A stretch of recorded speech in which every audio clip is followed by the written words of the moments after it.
Olá pessoal, sejam bem-vindos a mais uma aula de História no Brasil. E o assunto agora é populismo, né? O populismo no Brasil, ele começa, a se instalar, ele começa ali a sua origenzinha mesmo, lá no início, já é dos anos de 1930, né? Início, inclusive, da era Vargas, mas até o golpe de 64, né, quando a gente tem o início da ditadura militar aqui no Brasil, o populismo ele vai estar presente aqui no país. Mas não somente aqui, a gente vai ter populismo no Brasil e vai ter populismo também em vários outros países da América Latina, em especial a Argentina, né, com o governo Perón, a gente vai ter aí esse movimento crescente. E quais são as características principais do populismo, professor? Então, primeira coisa, no populismo a gente tem uma relação direta e não institucionalizada do líder com as massas. Por exemplo, durante o governo de Vargas, Vargas era o Estado. Então, é uma relação mais fascista, digamos assim, né? Já o populismo, o líder, ele, seja ele de direita ou de esquerda, ele vai ter uma relação muito grande com a massa, com a grande quantidade de eleitores. Por exemplo, quando a gente tem um país onde a gente tem dois candidatos, e esses dois candidatos tem muita gente que briga ali por ele, né? Por eles, né? Tem aquela polarização que a gente conhece bem. É um momento que a gente não tem institucionalizado essa pessoa como um líder de governo. Por exemplo, ele é líder da massa, mas ele não é o governo. Já no fascismo, além de ser líder, você é o governo. O Estado se confunde muito. Então, populismo e ditadura militar. Tá próximo, professora? De certo modo, tá? A diferença é que o populismo, quando ele chega a se tornar uma ditadura, é quando aquela relação direta do líder com a massa, ela ultrapassa esse momento e se torna, na verdade, não mais um líder, por exemplo, do Brasil com a massa, mas sim fulano de tal é o Brasil, tá? Essa adoração que se tem e aí se torna muitas vezes uma ditadura, porque o poder ele chega ao exagero mesmo. Então a gente começa a ter a partir de então uma relação muito forte, né, que acaba se tornando, utilizando o poder, utilizando a censura, então passa a ser uma ditadura. Então tem que ter muito cuidado para que esse populismo ele não se torne, né, na verdade, quase que uma ditadura. Então, aqui no Brasil e nos outros países da América Latina, a relação direta e não institucionalizada entre líder e massa, lembrando, o líder não vai ser o Estado, ele vai se colocar como um contraponto ali, um mediador entre o Estado e as massas. Essa característica vai ser muito presente aqui nos países da América Latina desde os anos 30, né, 1930 até 1960, 64, até 65 mais ou menos, tá?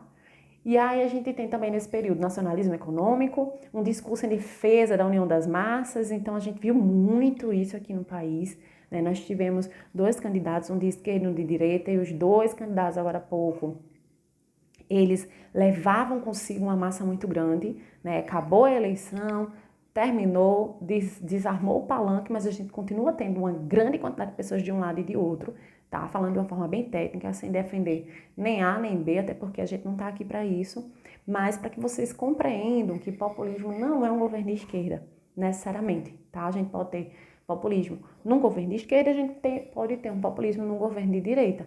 Por exemplo, Eurico Gaspar Dutra era um governo de direita, não é? Era um governo que defendia o liberalismo econômico e, no entanto, ele era populista, tá?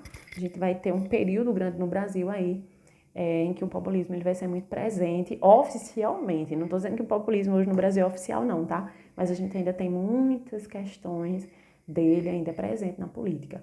Então, a gente tem também uma liderança política baseada no clientelismo, aquela relação de eu dou isso para você e você me apoia, né? Não era um coronelismo, não era uma república oligárquica, mas tinha muito essa troca entre os grupos sociais e o governo e há um frágil sistema partidário. Como assim, professora? A gente não tem muitos partidos políticos, né? Como hoje. Hoje em dia, apesar de a gente ter ainda alguns aspectos do populismo, a gente tem muitos partidos políticos.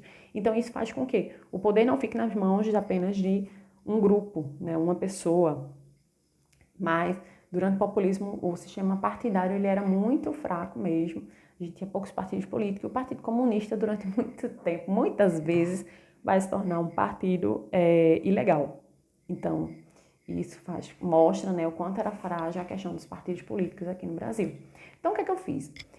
A gente vai falar um pouquinho nessa aula aqui dos presidentes do populismo, somente aqueles pontos principais, né? Durante a revisão em sala de aula, a gente vai fazer algumas questões e aí a gente vai aprofundar alguns pontos importantes, tanto para o seriado 3 quanto para o Enem. Mas nesse momento, a gente vai destacar o que é mais importante em cada governo, tá? Em cada presidente do populismo aqui no Brasil.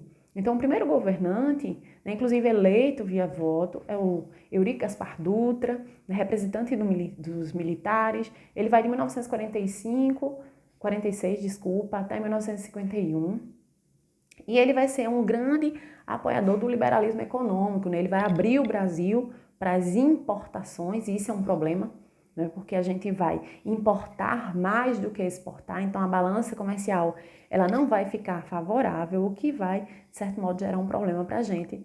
A dívida externa vai ser muito grande, a gente vai pedir muito dinheiro emprestado para poder, né, organizar a infraestrutura aqui do país, sustentar a industrialização ali iniciada por Vargas, mas isso vai gerar uma crise muito grande, uma inflação gigantesca, né? Tanto é que em 1947, ou seja, o segundo ano do governo, Dutra, né, ele vai precisar de ter uma certa intervenção do Estado para resolver essa situação aí do liberalismo. A gente sabe que o liberalismo econômico, apesar desse nome liberalismo, ele tem suas limitações, né? Tanto é que a gente teve a crise em 1929 e naquele momento ali os Estados Unidos ele vai dar uma certa limitada no liberalismo para poder voltar novamente a crescer economicamente. Então, Eurico Gaspar Dutra ele vai tentar fazer algo muito parecido aqui. E aí, para resolver a situação da inflação no país, ele vai tentar chegar mais próximo do comércio e da indústria.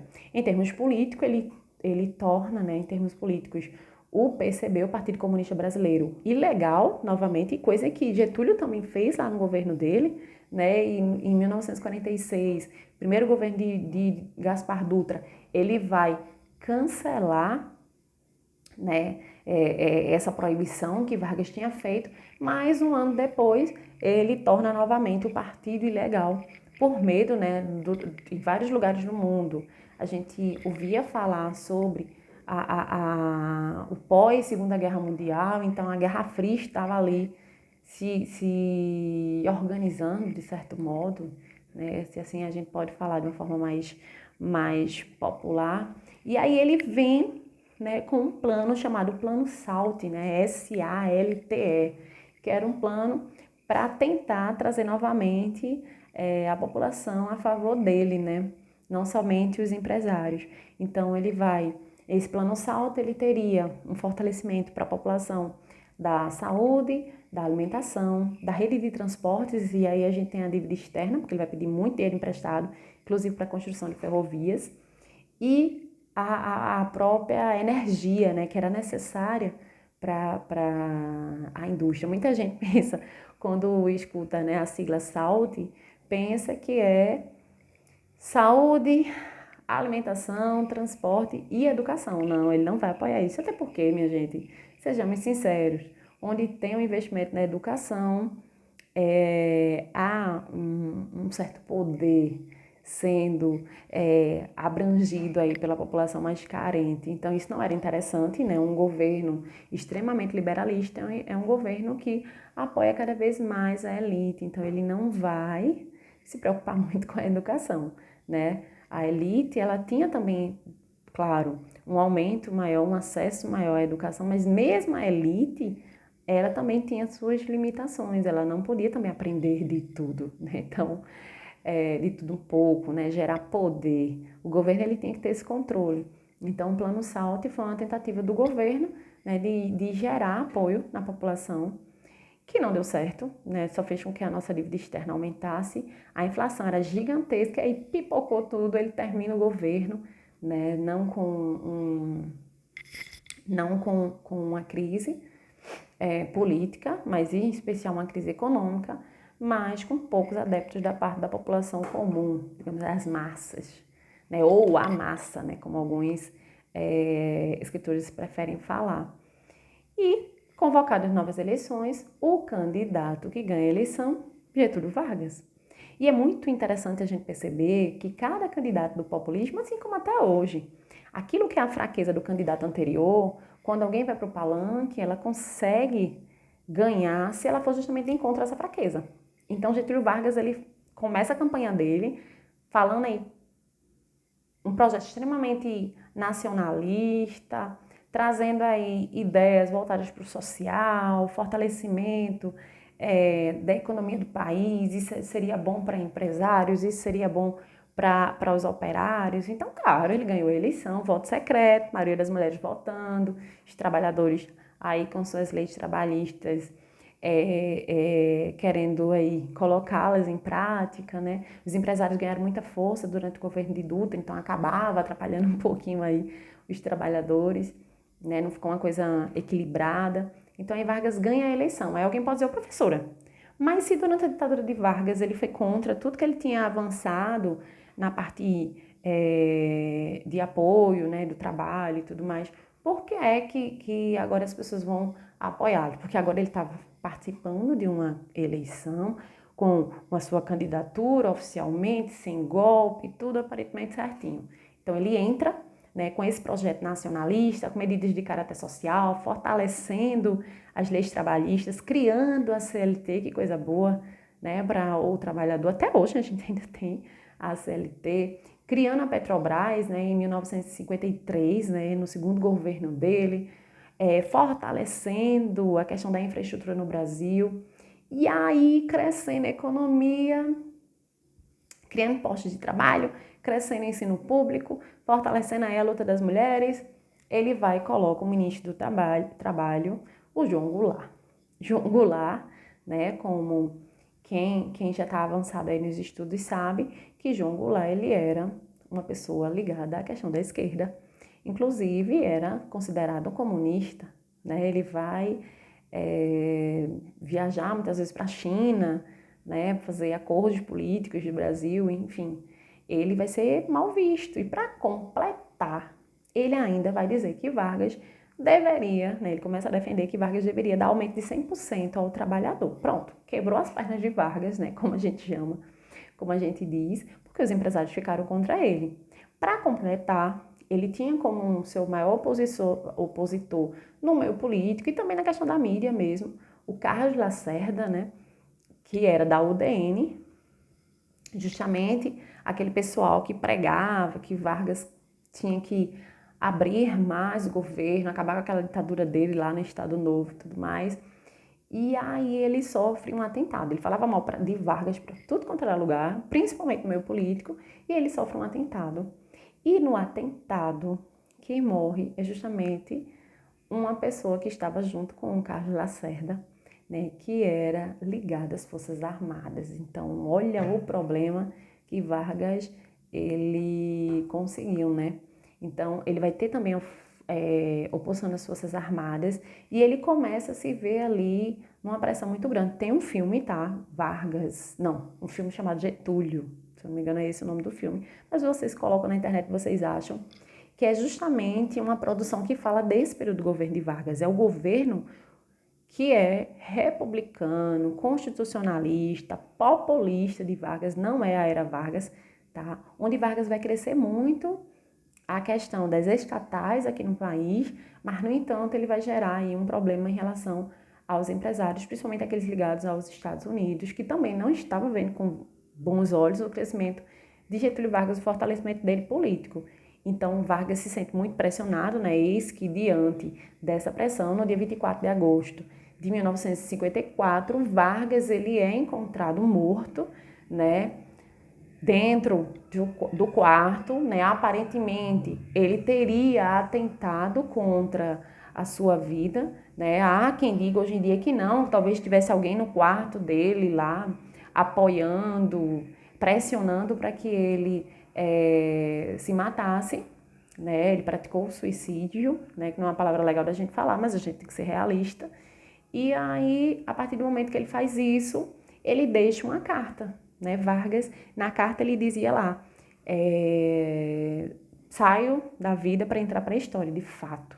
É um governante que a gente até hoje fala, todo Enem cai alguma questão ligada diretamente ou indiretamente a ele. Seriado 3 também, então vale muito a pena vocês lerem sobre Vargas, né? Tempo vocês não têm de ler todos os livros sobre ele, obviamente, mas se vocês fizerem uma comparação, né, com o personagem Vargas e com a oposição que se forma contra ele, que em especial é aquela elite brasileira, que inclusive ele é chamado, né, durante a era Vargas, como pai dos pobres. E depois, quando ele volta de novo ao governo, ele é a mãe dos ricos, né, porque ele começa aí a tentar fazer acordos com os Estados Unidos, tudo mais, crescer a questão da indústria, né, durante o Estado Novo, inclusive ele era uma mãe dos ricos, né, porque ele começa a ditadura dele, ele atrapalha os sindicatos que ele mesmo lá atrás ele teria fortalecido, então ele começa, mas a gente sabe que ninguém agrada a todos, né? Então ele, diante das pressões que ele vai ter em relação aos Estados Unidos, querendo ali mandar no governo dele, né? E ele não conseguiu lidar muito bem com isso, ele deixa a carta lá, saiu da vida para entrar na história e realmente é um governante que vai ficar aí durante um bom tempo sendo falado, não somente nos livros de história, mas também a gente vê muita coisa sobre ele na literatura, no jornalismo, na própria economia, que é bem interessante ler, na questão do marketing, da propaganda, né? A história da propaganda no país, ela envolve muito a questão de Vargas. Então, é interessante vocês darem um destaque aí para Vargas. Quando Vargas sai do governo, obviamente morreu, não tinha como governar, fica o vice no lugar dele, e esse vice ele vai apenas terminar, né, o governo dele e termina os anos que faltam, né? Como eu disse, Vargas vai até 54, o vice ele tinha que ir até 52, 53, 54, teria mais um ano de governo, e aí o vice dele ele só cumpre tabela, tá? Ele não vai ser destacado aqui, inclusive nunca caiu nos vestibulares. E a gente pula então, pelo tempo do vídeo, né, que eu tenho que correr um pouquinho com vocês, para Juscelino Kubitschek.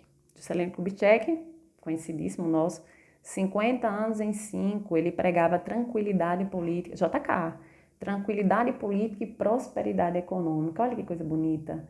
Vejam, do ultraliberalismo, a elite. Vargas entra, a questão mais social e tudo mais. Aí dá errado Vargas, o vice cumpre a tabela, termina os 2 governos, um ano e pouco que faltava. Juscelino Kubitschek ganha a eleição quando é convocado novas eleições, e aí ele vem com o quê? Novamente com o fortalecimento da elite. Tá vendo como é que funciona? Então, ele vai buscar aumentar o PIB do Brasil, a taxa per capita. É na época dele que a gente vai ter um crescimento das rodovias, a gente começa a ter muitas viagens interestaduais de ônibus, né? Porque hoje é que a gente tem muita viagem, popularizou a questão do avião, mas naquela época era muito difícil, principalmente a população pobre. Muita gente saía daqui do Nordeste para trabalhar em São Paulo, então utilizava os ônibus. E aí, nessa utilização aí de ônibus, a gente vai ter um crescimento da malha rodoviária aqui no país, um crescimento inclusive das indústrias, de empresas, né, aliás, de transporte interestadual. Não, a gente tinha muito pau de arara, né, que se fala, mas a gente começa a ter pessoas também de classe média viajando, né, de um estado para o outro. A gente tem um crescimento industrial, ele vai pregar o nacionalismo, o chamado desenvolvimentismo, só que tudo isso aí ele vai fazer com dinheiro estrangeiro, né? Ele tinha um plano de metas voltado para o crescimento econômico com dinheiro de fora, e uma hora a conta chega, a gente ia ter que pagar isso de volta.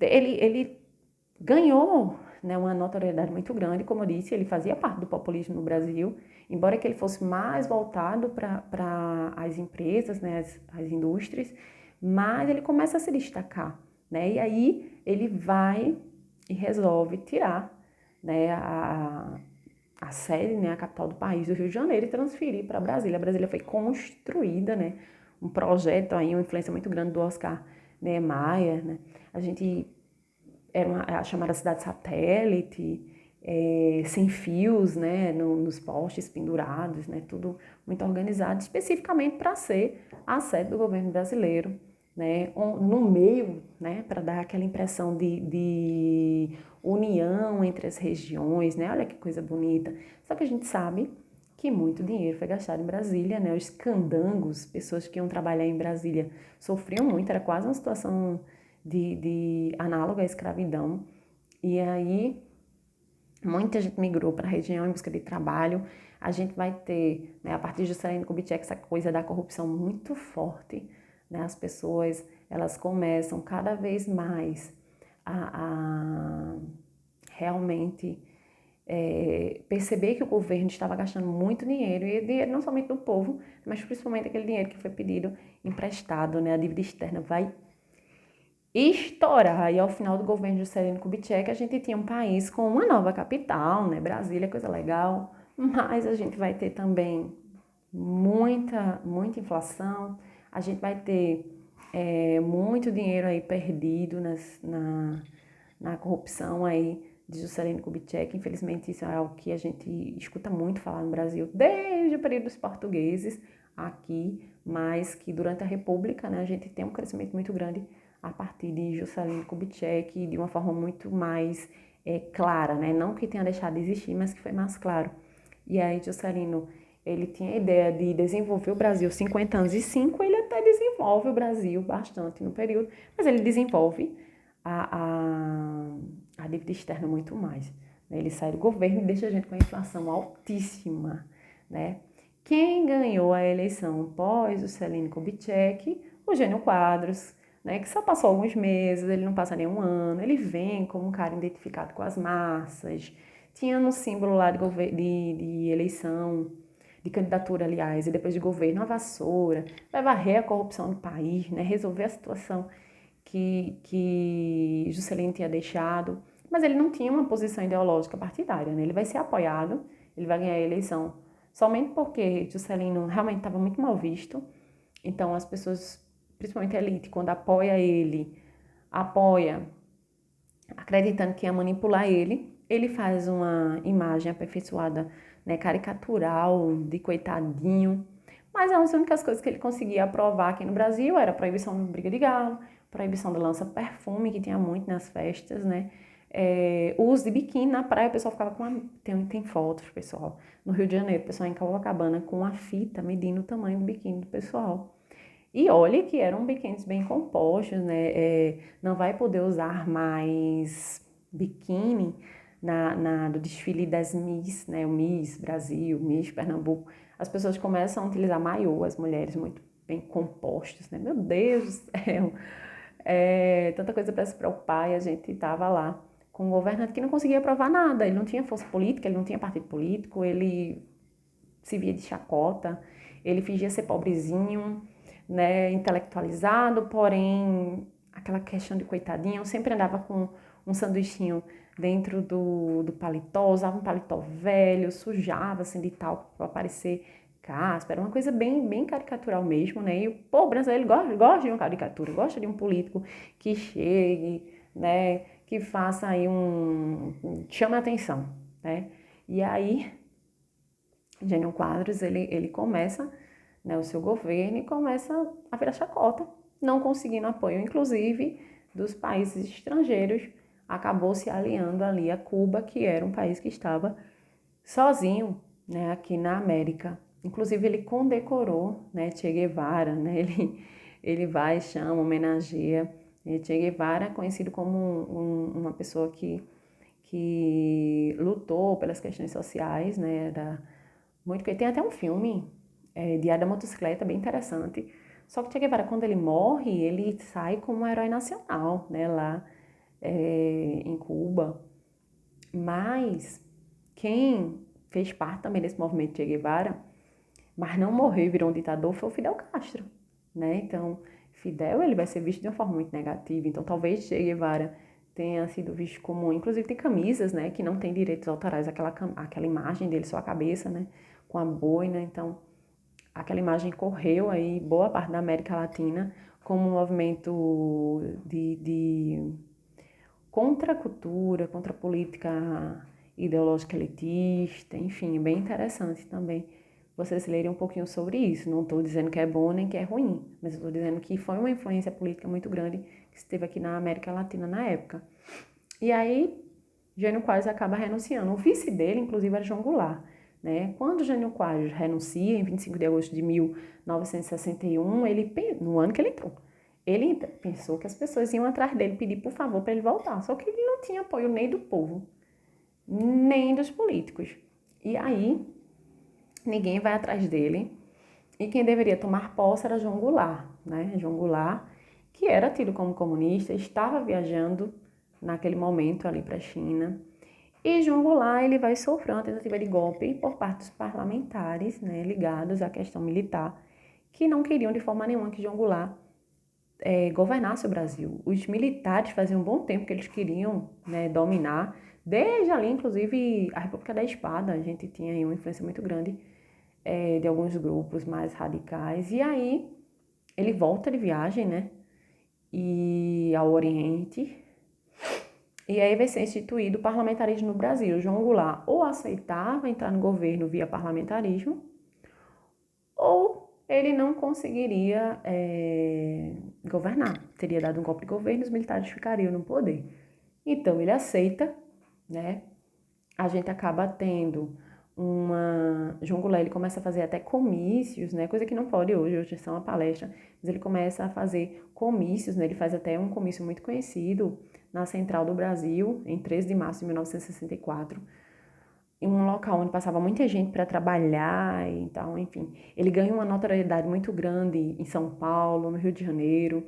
Inclusive, ele também tinha um apoio das ligas camponesas, né? Que lutavam pela reforma agrária. Olha, a gente tem hoje o MST, que luta pela reforma agrária, lembrando que eu já falei em aula e vou falar aqui novamente. A ideia da reforma agrária é uma ideia interessante, muito boa, mas como em qualquer outro movimento, a gente vai ter pessoas que vão utilizar realmente da forma correta e tem pessoas que vão agir de forma errada, tá? A gente não está aqui para defender ninguém.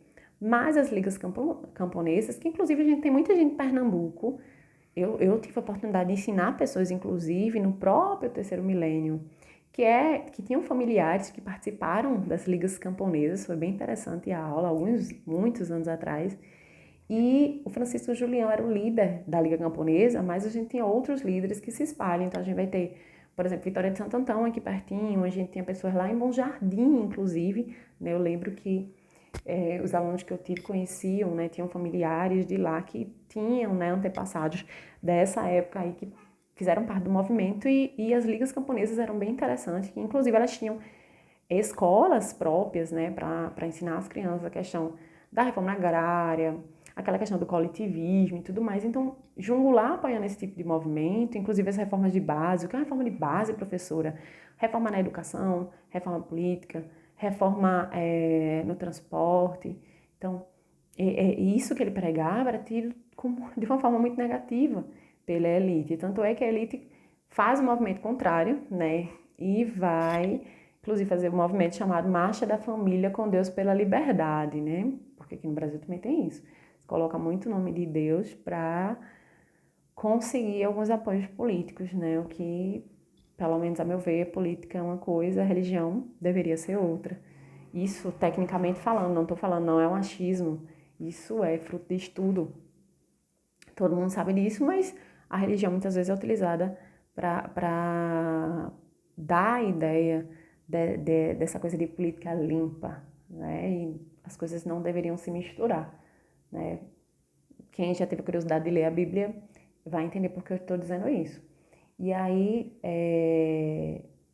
inclusive, muita gente, na época de João Goulart, né, foi às ruas, inclusive levou Bíblias para a rua, né, colocando Deus como uma pessoa que era contra o governo de João Goulart, não é?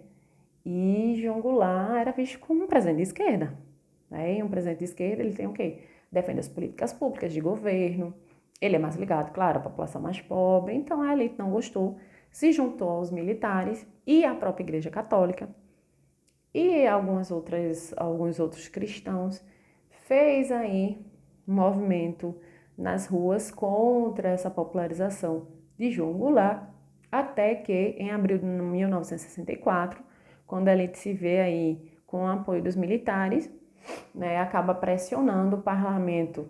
Ele já não tinha mais força, né, no finalzinho do governo de João Goulart, ainda entre 63 e 64, a gente vai ter um plebiscito, vai haver uma espécie de eleição para perguntar às pessoas se elas queriam que o parlamentarismo continuasse. As pessoas dizem que não, que queriam presidencialismo. Lembre-se que o voto era secreto e era direto, então o povo vai dizer que não, que queria realmente que João Goulart tivesse poder, não fosse mais limitado pelo parlamento, e é nesse momento, né, que vai acontecer o golpe militar. João Goulart vai ser obrigado a sair do Brasil e os militares, eles vão dominar o governo na ideia de que iriam colocar uma ordem, iriam ficar um período provisório aqui no país e que depois iriam convocar novas eleições, o que foi uma mentira. Né? Foram 21 anos de ditadura militar, com muita repressão.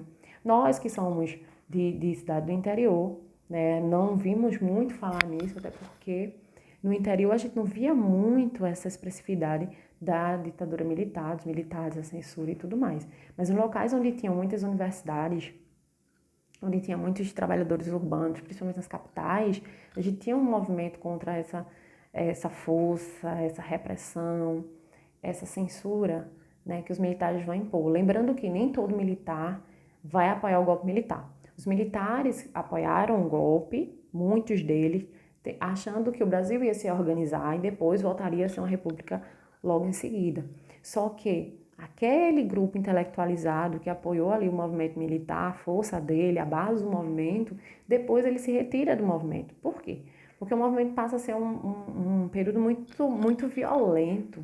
Isso é ruim para o Brasil, é ruim para as relações exteriores, é ruim até para a própria formação cultural, política, econômica, né? Qual é o país que vai ter uma economia boa com tanta confusão, né, dentro? As pessoas, quanto mais a censura e a violência vai aumentando, obviamente as pessoas vão reagir. E aí aqueles militares mais intelectualizados, aquele grupo mais racional mesmo, que não defendia o uso da força, ele também vai ser reprimido pelo pessoal mais exaltado, tá? Então, cuidado para não achar que era todo militar que apoiava a ditadura militar. Inclusive, quando acabar a ditadura militar, né, quando a gente tem um período de redemocratização, a gente vai ter nesse momento aí militares apoiando a volta à redemocratização no Brasil. Então, vale aí uma ressalva, vale dar uma olhadinha com calma, tá? Mas o fato é que João Goulart, ele finaliza, né, esse período que a gente chama de período populista brasileiro, né, a partir de um golpe dado pelos parlamentares com o apoio dos militares, e aí o governo vai passar 21 anos nas mãos dos militares.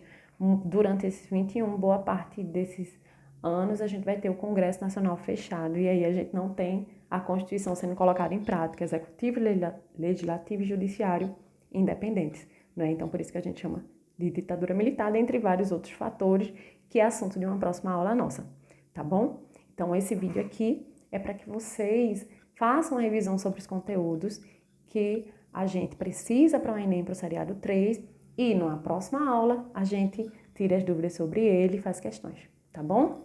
Então, tchau, até a próxima aula, pessoal!